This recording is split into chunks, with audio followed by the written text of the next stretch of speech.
Hello guys, Silent Husky. Welcome back to our Wizard101 Death Masterclass. Today is Chapter 1.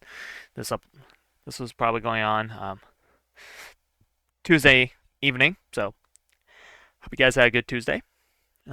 Today's chapter is going to be dealing with early to late game power and improving on them both.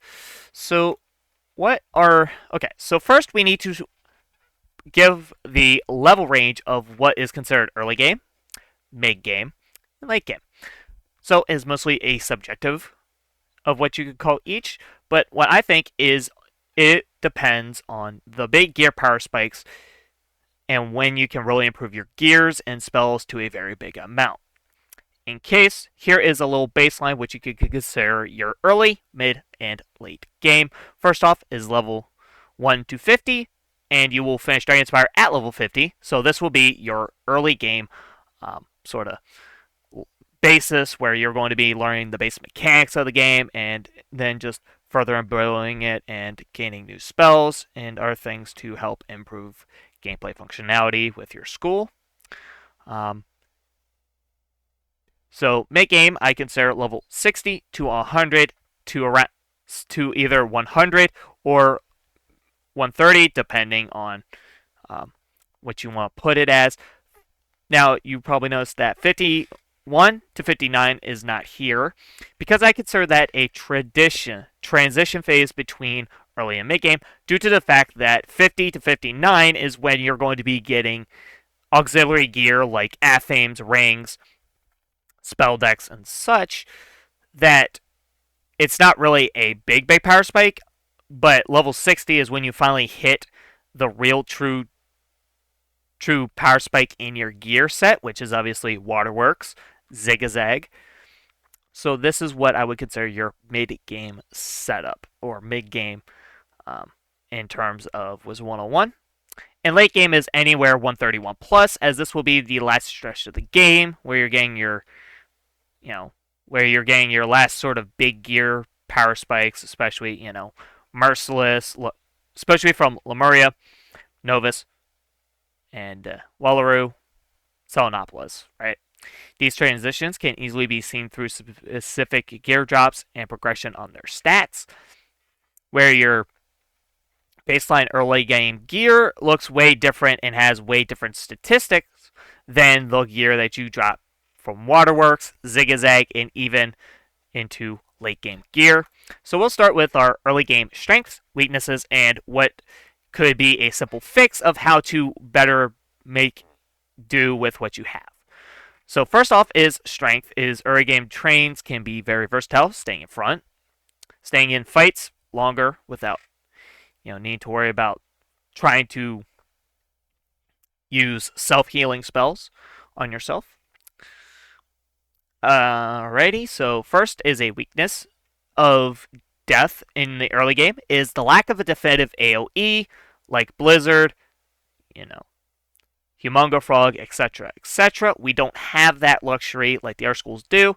It can feel fights drag on if you are not prepared with a good setup, and that is what I consider one of Death's weaknesses if you don't have the right set to do it. Another strength is you can obtain a higher power pip chance, and you have solid accuracy at 85%. So you do get gear that has power pip chance in it, so you may want to, that's one reason that you'll be able to get higher tier spells off faster than some of the other schools because you have that little extra power pip chance within your gear set.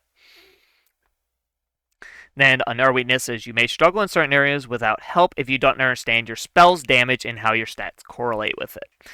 And this is more of a sort of new player thing because damage per pip is more of an advanced thing advanced game knowledge that you would get later down the line. Your damage per pip, and especially if you have weaknesses and you don't understand because weaknesses is 25%. So you would have to, on the fly, try to figure out how much your spells are doing in that situation. And, and also one thing that you may see is, you may have accidentally, when you get new spells and train them, you usually have them they always go into your spell deck if they're not full, so it fills up your card slots until you can't get any of them. So here's a little bit of a tip: shorten your amount of cards in your spell deck. Focus on your gear choices early on to better your stats in the early game, like focus, damage, power pip chance. And we will get into this later in Chapter 2, which will be covering gear and pets and stuff like that for each stage of the game. And also, if your athames, rings, amulets, decks have sockets on them that are unlocked, socket some jewels in.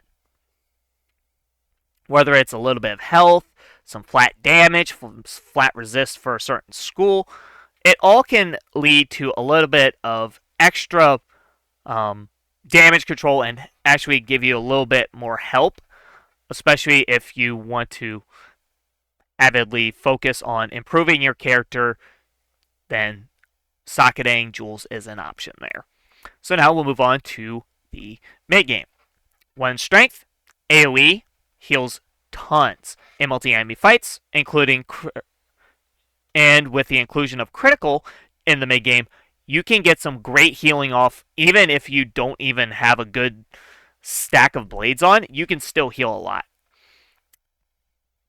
You will have and here is where the power pip chance as part of your school comes in handy. You'll have close to max power pip chance, 100%, and you'll always be able to get power pips quicker than some of the schools that don't, making it more often that you can get off your 7 pip spells or spells that you might need to just give you an on-the-fly healing. And then the last strength that I have is the rest of you have a bunch of solid stats during the mid game. If you're itemized correct, when your gear set is optimal. We will go into optimizing your gear sets in the next chapter, but if you don't, you may struggle a little bit, especially in later worlds, which that comes to our weakness, whereas unlike hard-hitting schools like fire, storm, you may not kill enemies as quickly as you want, and it might feel like a slog in later worlds in the second arc, where the mid-game is mostly prominent in Azteca and Chrysalis. So fixing your weakness is maybe opt in for a damage-centered pet and maybe adding harder hitting single hits for boss killing and use AoEs for minions. So what you could do is instead of just focusing to set up a one-hit wonder straight off the back with your Scarecrow, use Scarecrow, get rid of the minion, set up again, and maybe use like Dr. Von's Monster, or if you're in Azteca, maybe use Avenging Fossil. Yes, it may take a little longer to get the hit off, but you're guaranteeing that you kill the enemy and you can kill the boss without need to worry about having to reset yourself again just in case you need it. And now the late game. And as you can see, this is a different slide. There's no weaknesses here. Death has no defined weaknesses at the late game, unless you are still lacking a good pet or gear set that could slow down late game progression. My bad. Don't fret because you are still able to deal damage and heal yourself. But if you are struggling to deal with late game bosses due to lacking stats and such, at this point, the best tip is stop questing, focusing on building your pet and obtaining the gear for your level. And once again, we will cover gear in the next chapter. So, here is the last slide, and here are the things to take away from this.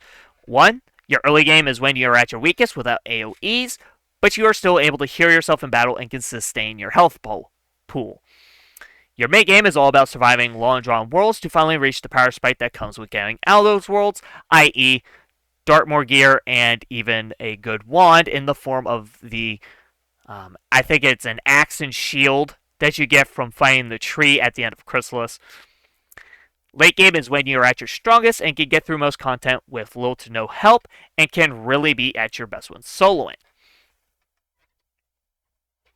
And once again, like in an earlier slide, transitioning through the early, mid, and late game of Wizard101 has key points when you hit specific gear spikes that give you gear with significantly better stats and include better spells as you progress. And the last thing to take from it is will always be strong with its utility and for team environments if needed when questing or doing other content. And that's where I didn't really suggest or put anything in, but this is how I'm going to discuss it here, just so we are on the same page. So what I mean by utility spells is curse, your universal traps like curse and feint. You also have stuff like I think it's bad juju, which you can take health and put a 90 weakness on. So if you wanted to use it, you could. You also have your different versions of plague. You have normal plague that is a minus 20 weakness to all enemies, and then you have Virulent Plague, which is your 40 on all enemies. But then you also have stuff like Infection, multi-target infection, and then the trifold infection, which will put 3 infections on your enemy. So you still have a lot of utility that comes in with your Death School. Also, Sacrifice is another notable card. But yeah, here's your things that you're going to take away that I'm trying to get the takeaway for in this. And like I said, be sure to focus on what. So once again, this is small, simple things.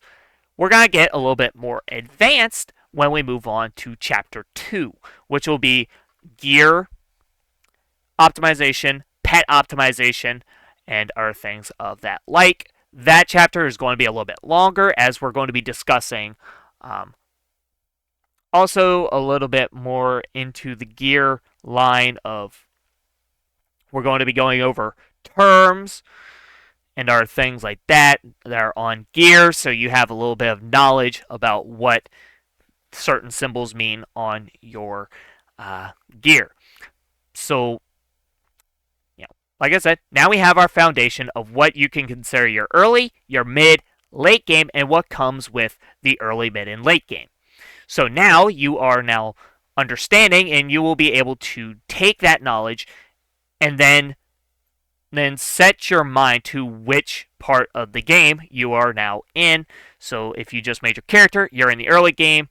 Now you're wanting to find gear at certain levels that gives certain stats that help improve your damage so you can better, knock out enemies. You're socketing jewels that come in handy, that like tier jewels that give you some health. You have an open triangle jewel, so you put some death accuracy on, or maybe a little extra power pip chance. Maybe some flat damage to give your spells just a little bit of extra oomph to it. You're taking all these into note, and then once again, you do the same thing for mid, late game. Stuff in the early game, you translate to the mid game and late game, like socketing on certain jewels, and just figuring out what gear works best with your setup. Because I said it, and we'll talk about that when we get to the gear optimization, that no gear, no setup.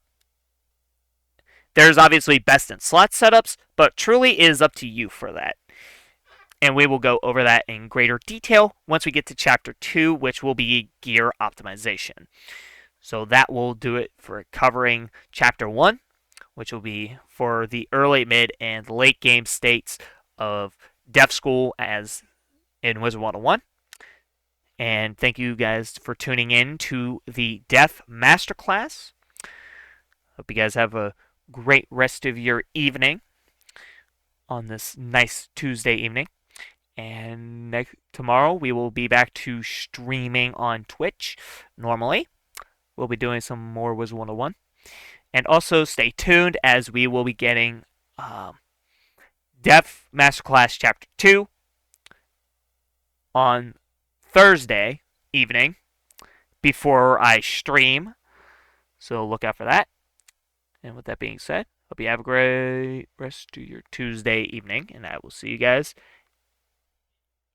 next time in the Death Masterclass for Wizard 101.